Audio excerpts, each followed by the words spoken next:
Bueno, tivemos um problema técnico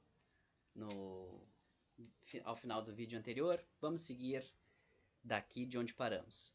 Concluindo a questão a respeito das queimadas, a diferença entre a queimada que ocorre sazonalmente por questões naturais, como por exemplo a ocorrência de raios, não vai ocorrer sempre nos mesmos lugares. O raio não vai ficar caindo todos os anos, várias vezes por ano, nas mesmas formações. Então o raio vai cair aqui, um ano vai queimar essa área aqui, essa área vai se recuperar, vai se recompor, e daqui a alguns anos vai cair um raio de novo naquela área ali e vai fazer todo esse ciclo mais uma vez. Inclusive, pessoal, existem algumas plantas que só germinam no cerrado quando ocorre a formação, né, de queimadas, quando elas passam pelo fogo. Tá? E isso é muito interessante para vocês verem o nível de adaptação da vegetação do cerrado às queimadas. Agora, quando a queimada ela é frequente por questões, né, de limpar, desmatar, de limpar solo, etc., existe um desgaste do solo. Tá? Em primeiro lugar, que vai existir um desgaste do solo, vai se queimar com frequência o componente, né, de microbiota do solo, alterando essa microbiota do solo, vai se desgastar a porção úmica do solo com muita frequência e vai impedir com que a vegetação se reestabeleça. Tá? Porque se as queimadas forem frequentes, não vai dar para ocorrer a sucessão ecológica que leva ao pleno estabelecimento daquela vegetação original daquela região. Então a diferença entre uma queimada natural, sazonal, a qual a vegetação do cerrado está adaptada e muitas vezes até precisa que essa queimada ocorra para que determinadas sementes germinem, é totalmente diferente daquela queimada imposta pela ação do homem, que é muito frequente e que impede com que as relações ecológicas se mantenham de forma saudável nesse ambiente, ok?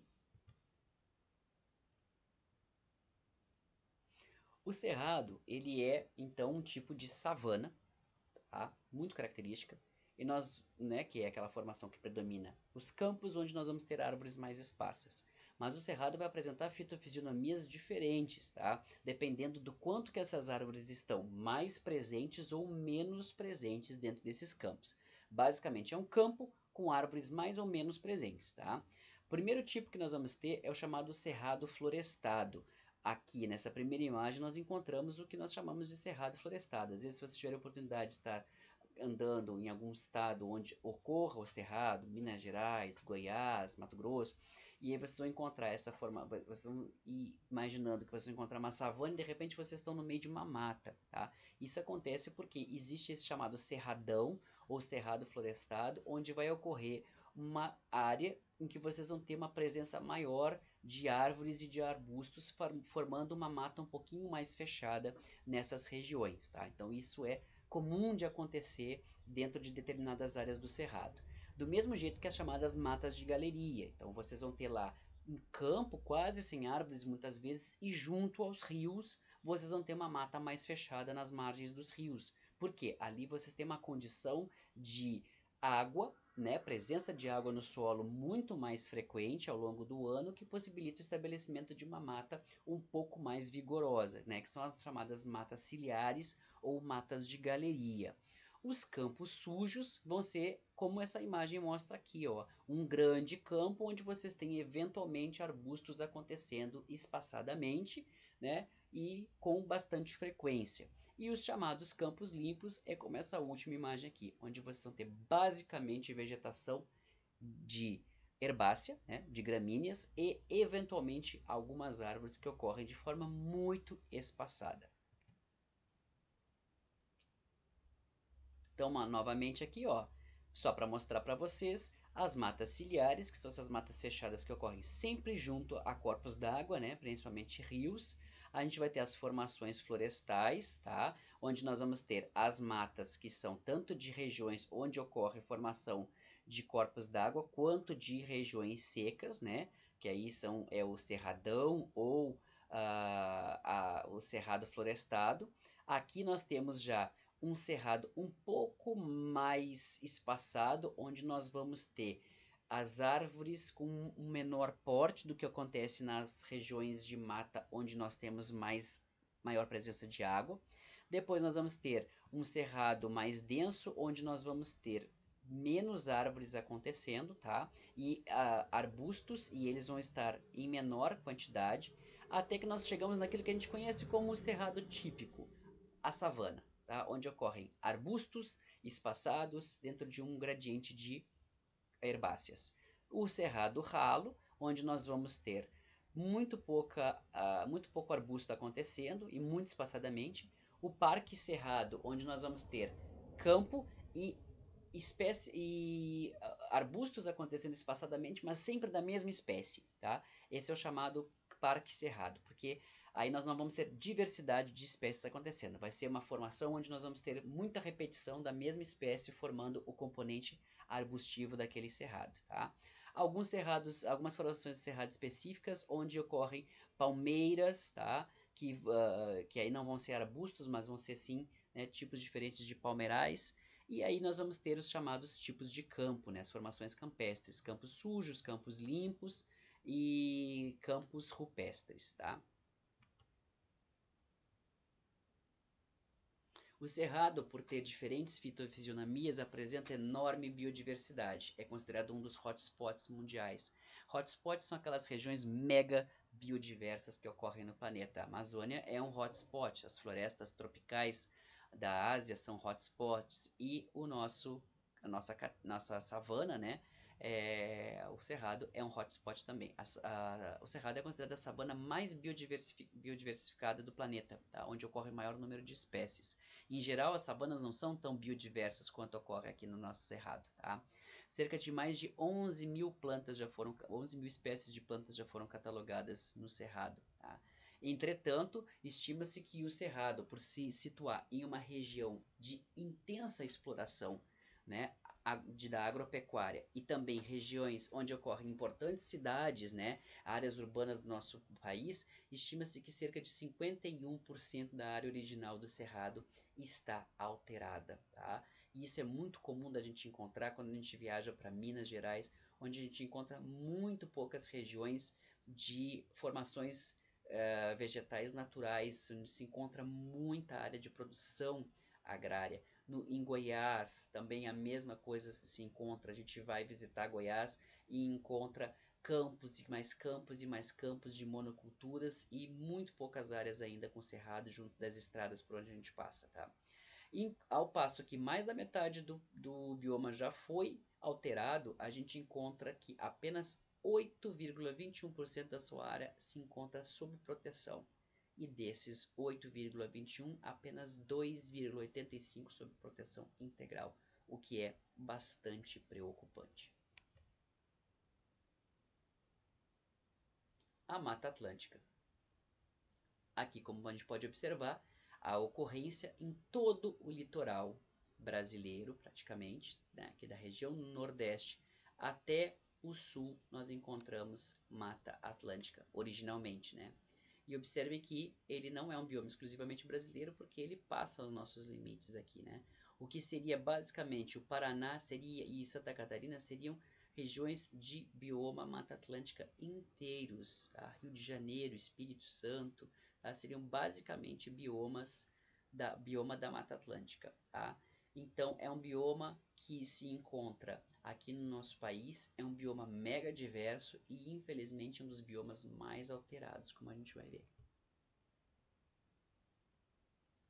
A área original da Mata Atlântica era de cerca de 1,3 milhões de quilômetros quadrados, abrangendo 17 estados diferentes e ocupando cerca de 15% do território nacional. Estima-se que a área que ainda existe de Mata Atlântica no nosso país fica entre 4% e 29%. Essas informações são do próprio Ministério do Meio Ambiente. Então, uma comparação entre o que era a Mata Atlântica originalmente e o que é a Mata Atlântica hoje. Nós observamos que não existe mais uma faixa contínua de Mata Atlântica ocorrendo em praticamente nenhum lugar onde ela ocorria antes. Existem manchas de formações de Mata Atlântica espalhadas ao longo dos territórios dos estados brasileiros. Tá? Em outras áreas, como acontece aqui no meio do Nordeste, a Mata Atlântica está simplesmente extinta. A Mata Atlântica está tão degradada principalmente por conta do desenvolvimento urbano. Infelizmente, a Mata Atlântica ocorre nas regiões onde houve o início da colonização do nosso país, na região do litoral do nosso país, do Nordeste até o Sul, que é a região onde se situam as maiores cidades do nosso país. Tá? Infelizmente, nas regiões da Mata Atlântica é que se desenvolveram as maiores cidades do nosso país, as maiores áreas urbanas. Então, quase todas as capitais da região Sudeste e Sul e Nordeste ocorrem na região que era originalmente de Mata Atlântica. Então, imagine Porto Alegre, Florianópolis, Curitiba, São Paulo, Rio de Janeiro, Vitória, Salvador, todas as capitais do Nordeste acontecendo justamente na área onde se situa a Mata Atlântica. Por isso é que essa pressão do desenvolvimento urbano fez com que a Mata Atlântica fosse tão degradada. A maior parte da população brasileira vive nas áreas que antes eram ocupadas pela Mata Atlântica. E é por isso que esse bioma sofreu tanto o impacto da ação do homem. Por ocupar latitudes muito diversificadas que vão lá do Nordeste até o Rio Grande do Sul, é óbvio que esse bioma vai apresentar fitofisionomias muito diferentes ao longo desse percurso que ele faz. Tá? Fitofisionomias das regiões quentes vão ter árvores de folhas perenes, ou seja, árvores que ficam o ano inteiro ligadas à planta, enquanto que as fitofisionomias mais ao sul, Paraná, Rio Grande do Sul e Santa Catarina, vão apresentar com muita frequência árvores de folhas caducas, por conta das estações mais frias, onde as plantas acabam perdendo as folhas. E aí nós vamos encontrar todas essas formações aqui. A floresta umbrófila densa, a floresta umbrófila mista, que é a mata de araucárias, a floresta umbrófila aberta, a floresta umbrófila semidecidual, a floresta umbrófila decidual. E aí nós vamos ter associados ainda outros ecossistemas, como o sistema de manguezais, as restingas e os chamados campos de altitude.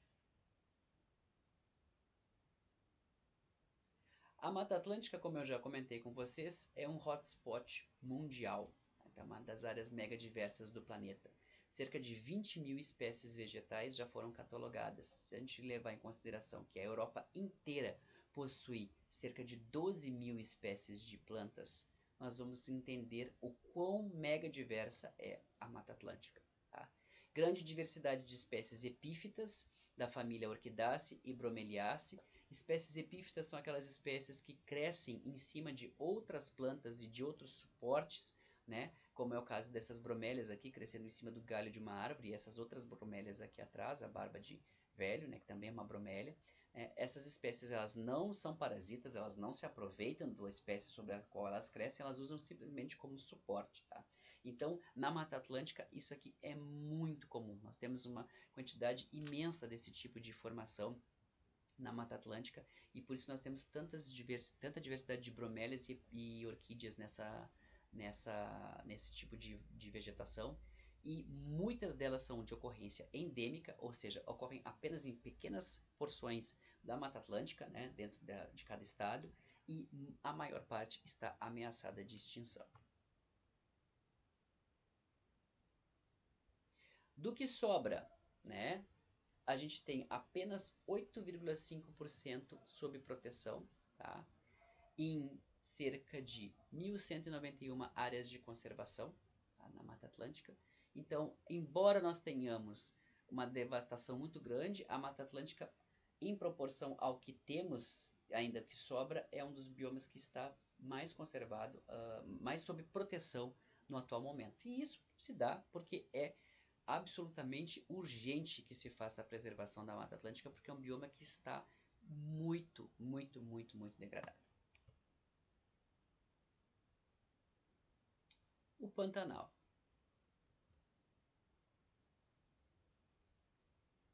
O Pantanal é um bioma bastante pequeno em comparação aos outros biomas, estando restrito ao estado do Mato Grosso e do Mato Grosso do Sul no território brasileiro. Ele acontece em outros países também.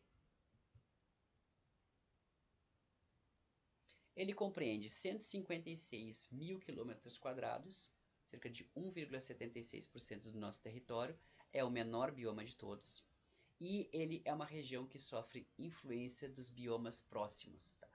A Amazônia tem influência sobre o Pantanal, o Cerrado tem influência sobre o Pantanal, a própria Mata Atlântica tem influência sobre o Pantanal, além do Chaco paraguaio. Tá? No território do Pantanal, nós encontramos abundância de espécies que praticamente desapareceram nesses outros biomas. Isso porque o bioma Pantanal está um pouco mais conservado que esses outros biomas. Tá? Entretanto, a região foi elevada a bioma por conta de uma característica única. Tá? Ao passo que o Pantanal ele tem formações de fitofisionomias que são similares em parte com a Amazônia, similares em parte com o Cerrado, similares em parte com o Chaco Paraguai e similares em parte à Mata Atlântica, e aí ele tem bastante diferença nas formações dele, uma característica une todas essas formações e faz o Pantanal ser uma região única, que é a área alagada, a maior área alagada contínua do planeta. Tá? Ela é uma planície aluvial que é influenciada pelos rios da bacia do Alto Paraguai e que é alagada, tá? durante um longo período do ano.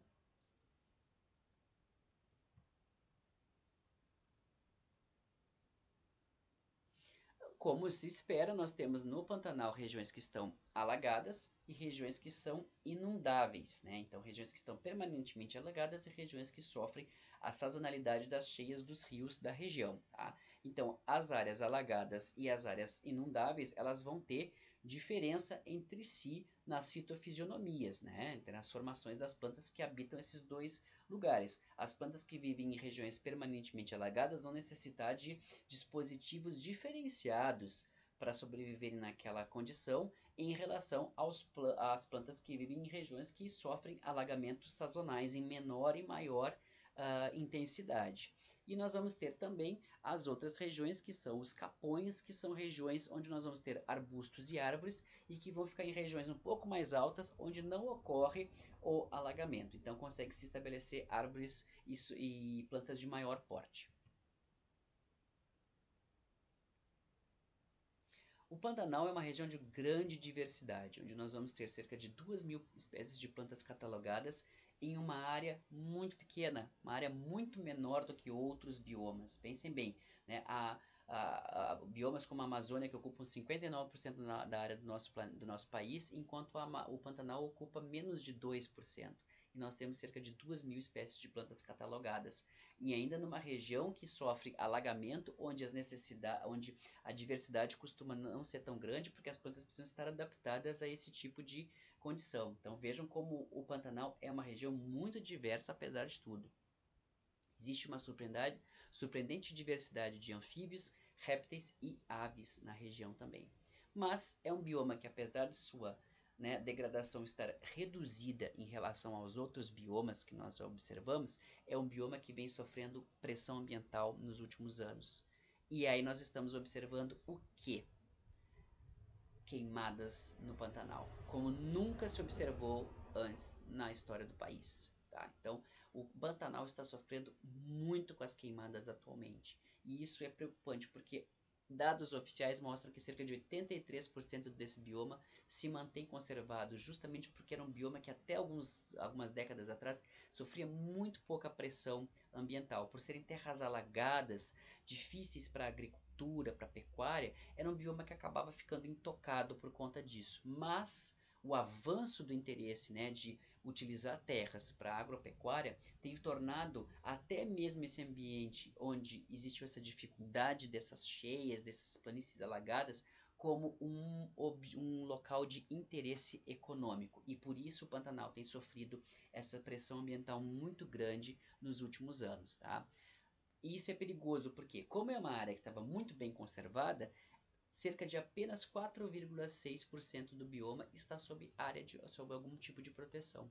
E esse é o perigo, porque isso pode fazer com que esse bioma comece a sofrer um processo de degradação muito intenso, como nós estamos vendo atualmente. E por fim, o nosso bom e velho Pampa. O Pampa é restrito ao estado do Rio Grande do Sul. Não é restrito ao Brasil, como acontece com a Caatinga, mas dentro do Brasil é restrito ao estado do Rio Grande do Sul. É o único bioma que acontece apenas em um estado. Até o Pantanal acontece entre o Mato Grosso e o Mato Grosso do Sul. O Pampa acontece só da metade do Rio Grande do Sul para baixo. Ocupa cerca de 176 mil km², correspondendo a 2,07% do nosso território nacional e 63% do território do Rio Grande do Sul. O bioma Pampa tem como uma característica ocorrer em latitudes superiores aos 30 graus, tá? Que é o bioma que fica mais ao sul do nosso país. No mundo todo, essas latitudes de torno de 30 graus compreendem desertos, tá?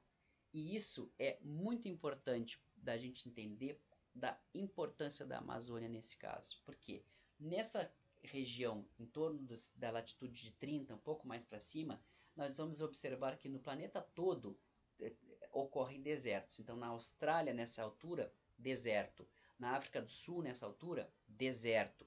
Aqui nós temos um pampa, nós temos um campo super diverso. Por que isso acontece? Por causa da influência da Amazônia, tá?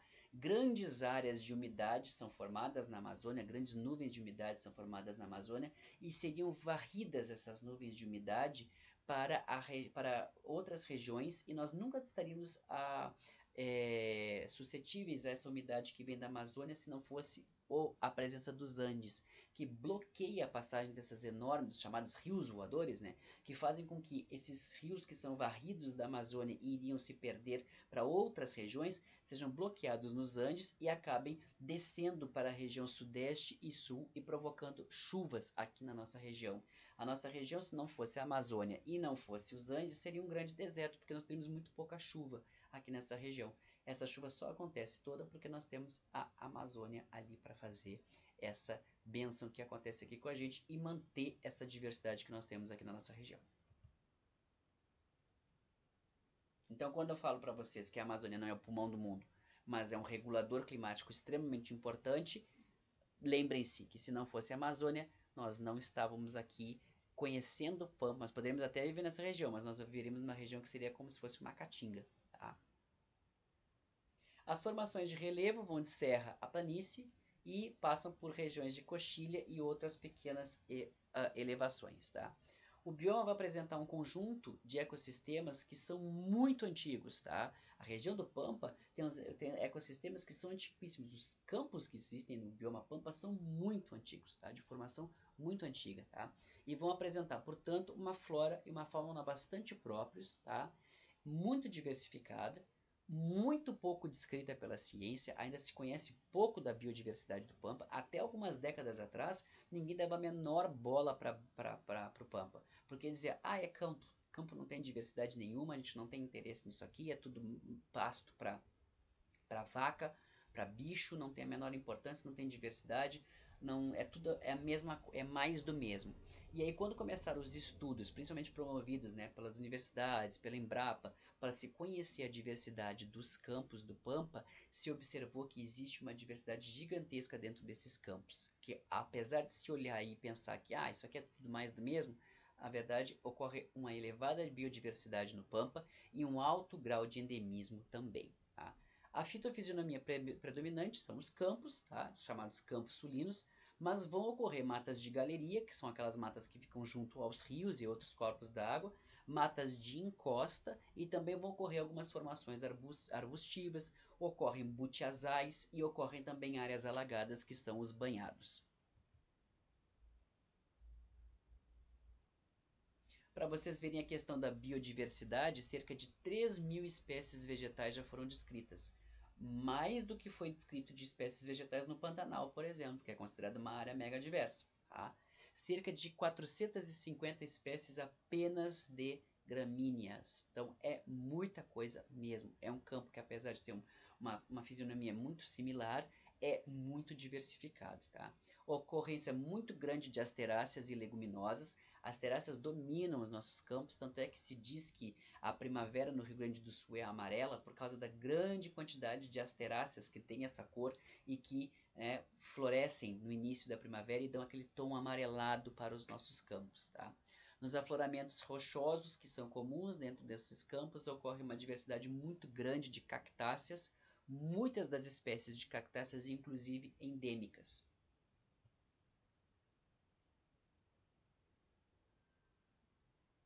Então, informações a respeito do Pampa, ocorre em um estado brasileiro, cerca de 178 mil quilômetros quadrados de Pampa, 3 mil espécies de plantas, 70 espécies de cactos, 100 tipos de árvores diferentes, 450 espécies de gramíneas, 150 apenas de leguminosas, 102 espécies de mamíferos, 476 espécies de aves, 50 espécies de anfíbios, 97 espécies de répteis, 50 espécies de peixes, e dentro desse grupo nós temos 146 espécies de plantas ameaçadas de extinção e 49 espécies da fauna também ameaçadas de extinção. Então é um bioma que sofre um impacto ambiental bastante elevado.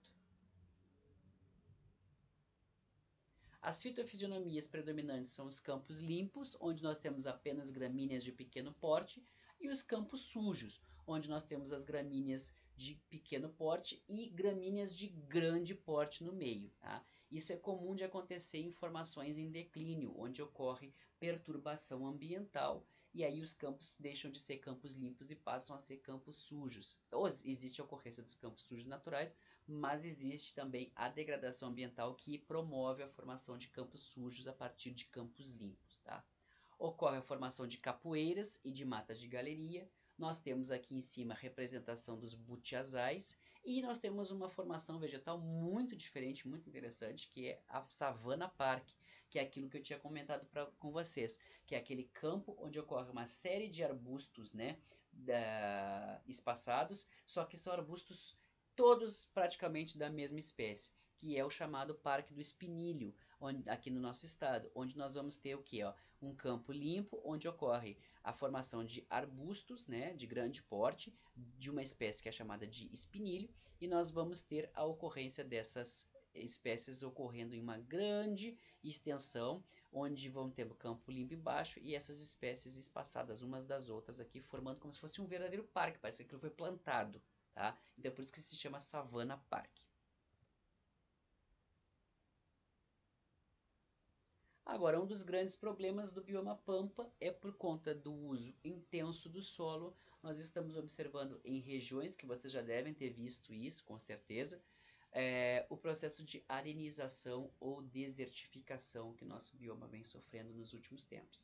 Grandes áreas têm sido exploradas e não está conseguindo haver a manutenção dos processos ecológicos. Então, o campo começa, pelo seu uso intenso, a não conseguir se reestabelecer dentro dos seus processos ecológicos e começa a ocorrer falhas nesse campo.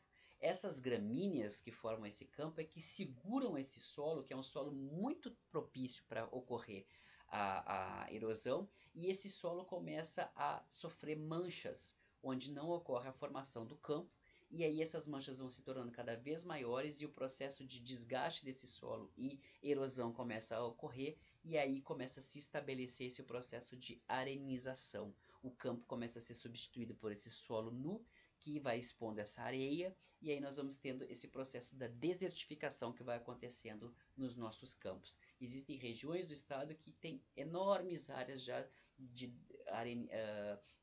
desertificadas por conta desse processo de exploração muito intensa, sem que haja tempo e possibilidade da renovação dos processos ecológicos.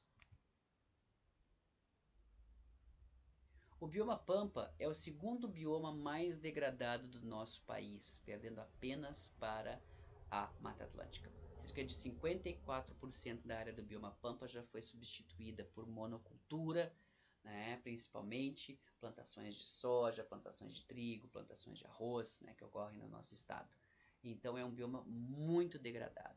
E para piorar a situação, justamente porque acreditava-se até um tempo atrás que o bioma Pampa não tinha nada de diversidade, nada de importante do ponto de vista de número de espécies e de processos ecológicos que acontecem aqui, apenas 0,4% da sua área encontra-se sob proteção. Então, apesar de ser o segundo bioma mais degradado, é o bioma menos protegido do país, o que é um problema muito grande. Atualmente, com estudos a respeito, né, da diversidade do nosso bioma e como que ele tem se mostrado um bioma muito diverso e com muitos recursos naturais que podem ser aproveitados, inclusive economicamente pelo homem, é um bioma que tende a se tornar um pouco mais protegido, mas que ainda está precisando urgentemente que essa proteção venha. Aí nós também temos outros biomas sendo considerados aqui no nosso país. Algumas classificações mais recentes, que não são as classificações oficiais do Ministério do Meio Ambiente e nem do IBGE, mas que são classificações promovidas por estudiosos da área da ecologia, propõem uma classificação um pouco diferente para os nossos biomas, né? Mantendo o bioma da Amazônia, né, da floresta amazônica, mantendo o bioma da Caatinga, o bioma do Cerrado e mantendo aqui o complexo do Pantanal, mas chamando aqui a nossa área mais interna de Mata Atlântica de floresta tropical, tá? Um pouco mais para dentro do litoral, colocando como a região litorânea a região dos chamados mangues litorâneos, que são o mangue é uma formação completamente distinta da formação de floresta, é por isso que receberia esse nome, tá? A região da Mata das Araucárias, que seria antigamente pertencente ao bioma Mata Atlântica, mas seria a floresta, a formação do tipo floresta ombrófila mista dentro da Mata Atlântica, seria, por suas características muito específicas, considerado um bioma próprio, tá? Os Campos Gerais, que seriam a região aqui nossa, aqui do Rio Grande do Sul, onde ocorreria os nossos chamados campos aqui do Sul, o bioma Pampa, e também ocorreria na região do Pantanal, as regiões de campos secos, né, próximo ao Pantanal também seriam considerados os Campos Gerais, e por fim, a formação das chamadas Matas dos Cocais, que ocorre numa região lá da região, entre a região norte e nordeste, onde nós temos formações de diferentes tipos de palmeirais que ocorrem nessa região, e que são muito características na região do litoral e que penetram um pouco dentro do continente, e que são formações muito específicas e por isso receberiam esse nome. Essa classificação aqui ainda não é a oficial, né, do Ministério do Meio Ambiente e nem do IBGE, ela é uma proposta e que para alguns, né, vestibulares e testes tem sido já considerada como a forma válida para se analisar os biomas brasileiros, justamente pela sua mega diversidade que não estaria colocada dentro de apenas 6 biomas.